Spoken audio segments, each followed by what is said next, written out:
வணக்கம். இலங்கை செய்திகளுடன் நான் நிரோஷன். விரிவான செய்திகளுக்கு முன் தலைப்புச் செய்திகள். எல்லை தாண்டிய இறக்குமதிகள் குறித்து வெளியிடப்பட்ட வர்த்தமானியை அரசாங்கம் திரும்ப பெறாது என்று பொருளாதார மேம்பாட்டு துணை அமைச்சர் டாக்டர் அனில் ஜயந்த தெரிவிப்பு.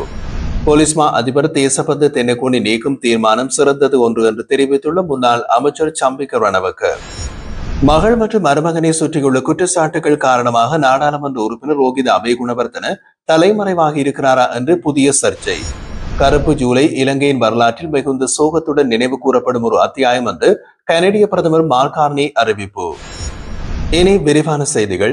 எல்லை தாண்டிய கடன் கடிதங்களின் கீழ் வாகனங்களை இறக்குமதி செய்வதில் விதிமுறைகளை மீறும் செயல் தெளிவாக நடந்துள்ளதாக கூறி தொழிலாளர் அமைச்சரும் பொருளாதார மேம்பாட்டு துணை அமைச்சருமான டாக்டர் அனில் ஜயந்த எல்லை தாண்டிய இறக்குமதிகள் குறித்து வெளியிடப்பட்ட வர்த்தமானியை அரசாங்கம் திரும்ப பெறாது என்று தெரிவித்துள்ளார். ஹம்பாந்தோட்டை துறைமுகத்தில் சிக்கியுள்ள வாகனங்களை அகற்ற அனுமதிக்கும் வர்த்தமானியை ரத்து செய்ய இறக்குமதியாளர்கள் அரசாங்கத்தை வலியுறுத்துவதாகவும் இது முந்தைய தவறான நடவடிக்கைகளை மீண்டும் செய்வதாக இருக்கும் என்பதால் அரசாங்கம் அவ்வாறு செய்யாது என்றும் அவர் நாடாளுமன்றத்தில் தெரிவித்தார். சமீபத்திய வர்த்தமானி காரணமாக சுமார் 600 வாகனங்கள் துறைமுகத்தில் சிக்கியுள்ளதாகவும் அரசாங்கம் அந்த வர்த்தமானியை ரத்து செய்யுமா என்று ஐக்கிய மக்கள் சக்தியின் நாடாளுமன்ற உறுப்பினர் முஜிபுர் ரஹ்மான் எழுப்பிய கேள்விக்கு பதிலளித்த அமைச்சர், இறக்குமதியாளர்கள் விதிமுறைகளை மீறியுள்ளதாகவும் அந்த வர்த்தமானியை இப்போது ரத்து செய்ய முடியாது என்றும் கூறினார். விதிமுறைகள் மீறப்படும் போது வாகனங்களை விடுவிப்பதற்கான நடைமுறைகள் கடந்த காலங்களில் இருந்ததாகவும் அரசாங்கம் அதே தவறான நடைமுறைகளை மீண்டும் செய்யாது என்றும் அமைச்சர் குறிப்பிட்டுள்ளார். 2025ஆம் ஆண்டு வெளியிடப்பட்ட வர்த்தமானியில் பயன்படுத்தப்பட்ட வாகனங்களுக்கு பதிவை ரத்து செய்வது அவசியம் என்று தெளிவாக குறிப்பிடப்பட்டுள்ளது. இறக்குமதியாளர்கள் பதிவை ரத்து செய்வதற்கான ஆவணங்களை சமர்ப்பிக்க தவறிவிட்டனர் என்று அவர் கூறினார். தேசபந்து தென்னகோன் தொடர்பான தீர்மானம் சிறந்ததொன்றாகும் என்று முன்னாள் அமைச்சர் சம்பிக்க ரணவக்க தெரிவித்துள்ளார். பல சந்தர்ப்பங்களில் அவர் அரசியல் உத்தரவுகளின் அடிப்படையிலேயே செயல்பட்டுள்ளார் என்றும் சட்டத்திற்கு அமைய இல்லாத செயற்பாடுகள் நடந்துள்ளதாகவும் அவர் சுட்டிக்காட்டினார். கொழும்பில் நடைபெற்றிருந்த ஊடகவியலாளர் சந்திப்பொன்றில் உரையாற்றிய அவர், போலீஸ் மாதிபரை நீக்கும் அதிகாரம் பாராளுமன்றத்துக்கு உள்ளது. அந்த அதிகாரத்தின் கீழ் முறையான விசாரணைகள் மேற்கொள்ளப்பட்டு அவரை அந்த பதவிக்கு தகுதியற்றவர் என்று தீர்மானிக்கப்பட்டுள்ளது. இது சரியானதும் நேர்மையானதும் என்று அவர் கூறினார். தேசபந்து தென்னகோன் சட்டவிரோதமாகவும் அரசியல் இலக்குகளுக்கு அமையவும் செயல்பட்டதாக கூறிய அவர், இது இன்றைய அரசு உத்தியோகத்தர்களுக்கு ஒரு முக்கியமான பாடமாக இருக்க வேண்டும் என்று வலியுறுத்தினார். எலிப்புட்டியவின் விவகாரம் போலவே தேசபந்துவின் விவகாரமும் நாட்டுக்கு ஒரு பாடமாக இருக்கிறது. அரசியல் இலக்குகளை அடைவதற்காக போலீஸ் அதிகாரம் பயன்படுத்தப்படும் போது ஏற்படக்கூடிய விளைவுகளுக்காக இது ஒரு கண்காட்சியான உதாரணமாக விளங்குகிறது என்று கூறினார். இன்றைய சூழலில் தேசபந்துவை பதவியில் இருந்து நீக்கப்பட்டிருப்பது சரியான நடவடிக்கையாகும் என்றும் இப்போதைய அரசாங்கம் பாராளுமன்ற செயல்முறைகளில் அல்லது போலீஸ் ஆணைக்குழுவின் சுதந்திரத்தில் தலையிடக்கூடாது என்றும் அவர் எச்சரித்தார். இவ்வாறான சூழ்நிலையில் அடுத்த போலீஸ் மாதிபராக ஒருவரை நியமிக்கும் போது அவர் தகுதியும் நேர்மையும் வாய்ந்தவராக இருக்க வேண்டும் என்றும் வலியுறுத்தியுள்ளார். மகள் மற்றும் மருமகனை சுற்றியுள்ள குற்றச்சாட்டுகள் காரணமாக நாடாளுமன்ற உறுப்பினர் ரோகித அபேகுணவர்தன நேற்று நடைபெற்ற நாடாளுமன்ற அமர்வில் பங்கேற்கவில்லை என்ற விஷயம் அரசியல் வட்டாரங்களில் கேள்விகளை எழுப்பியுள்ளது. சட்டவிரோதமாக வாகனம் ஒன்று இறக்குமதி செய்ததாக ரோகிதவின் மகள் மற்றும் மருமகனுக்கு எதிராக குற்றச்சாட்டு முன்வைக்கப்பட்டுள்ளதோடு அவர்களை கைது செய்யும் வகையில் நீதிமன்ற உத்தரவும் பிறப்பிக்கப்பட்டுள்ளது. இருப்பினும் அவர்கள் இருவரும் தற்போது தலைமறைவாக உள்ளதாக தகவல்கள் வெளியாகியுள்ளன. இந்த நிலையில் ரோகித அபேகுணவர்தன நாடாளுமன்ற அமர்வுகளை தவிர்ப்பது குற்றச்சாட்டுகளுடனான தொடர்பையா பிரதிபலிக்கிறது என்ற சந்தேகம் எழுந்துள்ளது. மேலும் இந்த விவகாரத்துடன் தொடர்புடையதாக ஐக்கிய மக்கள் சக்தி நாடாளுமன்ற உறுப்பினர் ஜெகத் விதானவின் மகனும் ஏற்கனவே கைது செய்யப்பட்ட நிலையில் அவரிடம் நடத்தப்பட்ட விசாரணையில் குறித்த வாகனம் ரோகிதவின் மகளிடமிருந்து பெறப்பட்டதாக தெரிய வந்துள்ளது. இந்த நிலைமை ரோகித அபேகுணவர்தன தானும் தலைமறைவாகி இருக்கிறாரா என்ற புதிய சர்ச்சையினை உருவாக்கியுள்ளது. கருப்பு ஜூலை இலங்கையின் வரலாற்றில் மிகுந்த சோகத்துடன் நினைவு கூறப்படும் ஒரு அத்தியாயம் என்று கனடிய பிரதமர் மார்க் கார்னி தெரிவித்துள்ளார். இதற்கான நினைவாக வெளியிடப்பட்ட அறிக்கை ஒன்றில் அவர் இவ்வாறு கூறியுள்ளார். 42 ஆண்டுகளுக்கு முன்னர் இலங்கையின் தமிழர்களுக்கு எதிரான இனஅழிப்பு நடைபெற்றது. இதில் ஆயிரக்கணக்கானோர் கொல்லப்பட்டனர். பல குடும்பங்கள் அழிந்தன. ஏராளமானோர் தங்களது சொந்த மண்ணை விட்டு தப்பிச் செல்ல வேண்டிய நிலைமை ஏற்பட்டது. இந்த கருப்பு ஜூலை நிகழ்வுகள் இலங்கை வரலாற்றில் ஒரு இருண்ட மற்றும் வேதனை ஊட்டும் காலமாக அமைந்தது. 1983ஆம் ஆண்டு ஏற்பட்ட இந்த கொடூரத்திலிருந்து தப்பிய தமிழர்களுக்கு ஆதரவளிக்கும் வகையில் தமிழ் கனடியர்களின் ஒத்துழைப்போடு கனடா 1800க்கும் மேற்பட்ட தமிழ் அகதிகளை வரவேற்க ஒரு விசேட நடவடிக்கை திட்டத்தை ஆரம்பித்தது.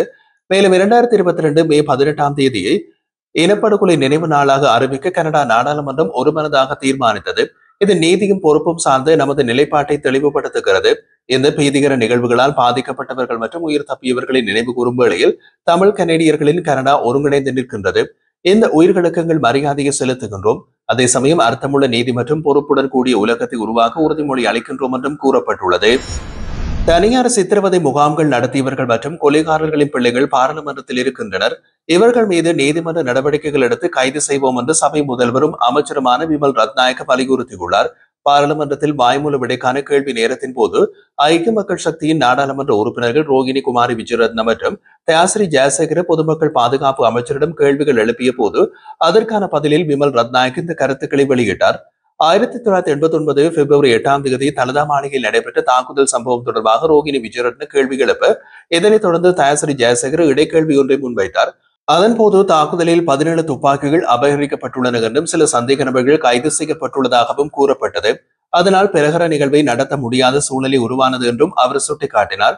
தயாசிரி ஜெயசேகர் முன்னாள் போலீஸ் அதிகாரியான உங்களிடம் இது குறித்த தகவல்கள் இருப்பதற்கேற்ப அந்த விவரங்களை வழங்குங்கள் என்று பொதுமக்கள் பாதுகாப்பு அமைச்சரிடம் கேட்டிருந்தார். இதற்கு பதிலளிக்கும் போது சபை முதல்வர் விமல் ரத்நாயக்க மாத்தளை பகுதியில் கண்டுபிடிக்கப்பட்ட மனித எலும்புக்கூடுகள் குறித்து குறிப்பிட்டு அங்கு 140க்கும் மேற்பட்ட எலும்புக்கூடுகள் மீட்கப்பட்டுள்ளது. அந்த கொலைகாரர்களின் பிள்ளைகள் இந்த சபையில் இருக்கின்றனர். இவர்களில் சிலர் தனிப்பட்ட சித்திரவதை முகாம்களை நடத்தியவர்கள் என்றும் கூறியிருந்தார். இதில் வாக்குவாதம் மேலும் கடுமையடைந்த நிலையில் தயாசிரி ஜெயசேகர அவர்கள் யார், தாங்கள் குறிப்பிட்டவர்கள் இங்கே இருப்பதாக சொல்லுகிறீர்கள் என்றால் பெயரை சொல்லுங்கள் என்று சவால் விடுத்திருந்தார். அதற்கு பதிலளித்த விமல் ரத்நாயக் 88-89 காலத்தில் ஐக்கிய தேசிய கட்சியில் இருந்த எம்பிக்கள் மற்றும் அமைச்சர்கள் தனியார் சித்திரவதை முகாம்களை நடத்தியமை புதிய தகவலா? குண்டு தாக்குதலுக்கு பின்னால் இருந்த நபர் பின்னர் ஐக்கிய தேசிய கட்சியின் சார்பாக கண்டி தேர்தலில் போட்டியிட்டார். மேலும் அந்த காலத்தில் 60,000 பேர் கொல்லப்பட்டனர். சித்திரவதை முகாம்கள் நடத்தப்பட்டன. பெயர்களை மட்டும் கூறாமல் அவர்களை நீதிமன்றம் வழியாக கைது செய்ய போகிறோம் என்றார். இந்த விவாதம் ஆளும் தரப்பினருக்கும் எதிர்க்கட்சிக்கும் இடையில் கடும் வாக்குவாதமாக மாறியதோடு எதிர்க்கட்சி உறுப்பினர்கள் பதிலளிக்க முயன்ற போதும் சபாநாயகர் அதற்கு இடமளிக்காமல் சபை நடவடிக்கைகளை தொடரச் செய்தார். போரால் பாதிக்கப்பட்ட வடக்கில் 4 அல்லது 5 வயதுடைய சிறுவர்களின் எலும்புக்கூடுகள் அடங்கிய புதிய மனித புதைகுழி கண்டுபிடிக்கப்பட்டுள்ளது. தற்போது இங்கு அடையாளம் காணப்பட்ட எச்சங்களின் எண்ணிக்கையில் அடிப்படையில் இது இலங்கையின் கண்டுபிடிக்கப்பட்ட 3வது மிகப்பெரிய மனித புதைகுழி. 2025 மே மாத நடப்பகுதியில் இருந்து யாழ்ப்பாணம் செம்மணி சித்துப்பாத்தி இந்து மயானத்தில் நடத்தப்பட்ட அகழ்வில் இதுவரை 85 மனித எலும்புக்கூடுகள் அடையாளம் காணப்பட்டுள்ளது. இவற்றில் சிறுவர்களின் எச்சங்களும் இருப்பது மிகுந்த கவலையை ஏற்படுத்துகிறது. முன்னதாக 3வது பெரிய புதைகுழியாக இருந்து மன்னாரில் உள்ள திருக்கேதீஸ்வரம் பகுதியாகும். அங்கு 2023 82 எலும்புக்கூடுகள் கண்டுபிடிக்கப்பட்டது. செம்மணி அகழ்வின் 2ஆம் கட்டத்தின் 18வது நாளான ஜூலை 23 அன்று மட்டும் 5 புதிய மண்டையோடுகள் கண்டுபிடிக்கப்பட்டதாக சட்டத்திறனிகள் தெரிவித்தனர். இறுதியாக 3 நாட்களில் மொத்தம் 20 மண்டையோடுகள் கண்டுபிடிக்கப்பட்டுள்ளன. அவற்றில் 2 அகழ்ந்தெடுக்கப்பட்டுள்ளது. தற்போது வரை மொத்தம் 67 மண்டையோடுகள் அகழ்ந்தெடுக்கப்பட்டுள்ளன. நீதிமன்றத்தால் குற்றப்பிரதேசமாக அறிவிக்கப்பட்ட இந்த இடத்தில் தற்போது 85 எலும்புக்கூடுகள் அடையாளம் காணப்பட்டுள்ளது. இதில் 67 ஏற்கனவே அகழ்ந்தெடுக்கப்பட்டுள்ளன.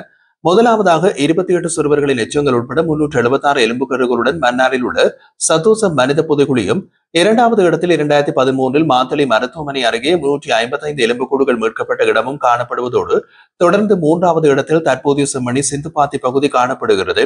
4வதாக மன்னார் திருக்கேதீஸ்வரம் 82 எலும்புக்கூடுகள் அகழ்ந்தெடுக்கப்பட்டன. தொடர்ந்து கொக்கு தொடுவாய் 52 எலும்புக்கூடுகள் கண்டுபிடிக்கப்பட்டது.